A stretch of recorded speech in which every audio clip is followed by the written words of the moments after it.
Most youths, particularly in Delta State, where the NSAS protest started after an angry mob killed a policeman, put the blame on the doorstep of the police, who, according to them, released suspected armed robbers after allegedly collecting bribes. Some human rights groups and a legal practitioner expressed their personal opinion on the allegations against the Nigerian police. I agree to some extent that the police sometimes is blamed for releasing criminals while youth wants to take actions into their hands. For instance, I'm handling a case of a 10-year-old girl here in Delta State in Okpe local government that was defied by a 66-year-old very wealthy man. I would want to blame the police totally in that regards for delaying actions against criminal elements. I also want to blame our judicial system. Our judiciary seems to be very lackadaisical in their approach. You see a case of murder cases being tried in court for 5 years, 6 years, 8 years. On what basis? Even when there are evidences before the court. I think one of the reasons why this jungle justice is becoming very alarming currently in Nigeria is because I feel with the security aspect, we are failed on our part. We are failed on our part. So they believe that if we take this person to police now, tomorrow the family will go and bribe the police and they will release the person. So all these things ought to be checkmated. The process of administration justice may be slow, but justice must be achieved at the end of the day.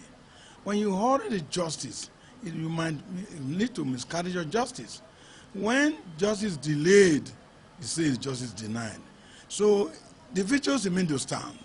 When we're talking of extrajudicial killing, or we're talking of jungle justice, people resort to self-help when the judicial system are completely failed.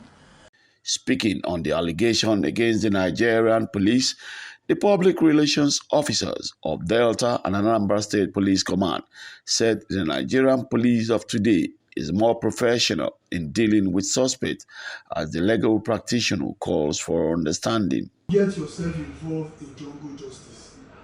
Nobody has the right to take laws into his or her hands.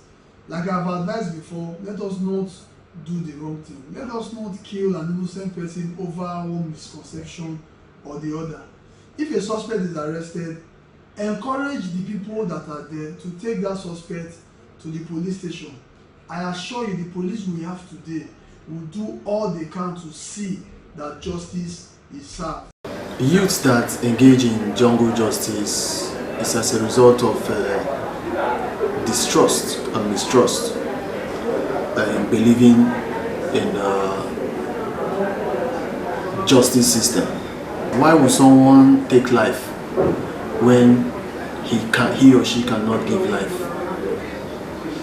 I discourage youths that engage in this kind of art. Also, I commend them for their courageous approach in helping us to apprehend suspects or take care of situation when it comes to distress call. Should be able to release suspects on bail, no pardon. Our ignorance is still too much. If you report a case against somebody yesterday, tomorrow you see him on the street, you say, police don't take money, don't let him go. Are you saying he's already a convict? Hasn't been tried?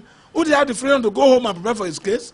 And by the time police investigation reveals that you frame him up, you're expecting to be sent to court to go and waste police time? No. If there's a prima facie case against him, they send the file to the DPP, where the lawyers there will look at all the facts and know whether to charge to court or not. Although with a monthly sensitization exercise on the dangers of jungle justice introduced by the Inspector General of Police, Alkali Baba Usman, one would only hope that youths will no longer take laws into their hands, as the police are also expected to keep their promises. From Warri in Delta State, Daily Fast reporting for Galaxy News.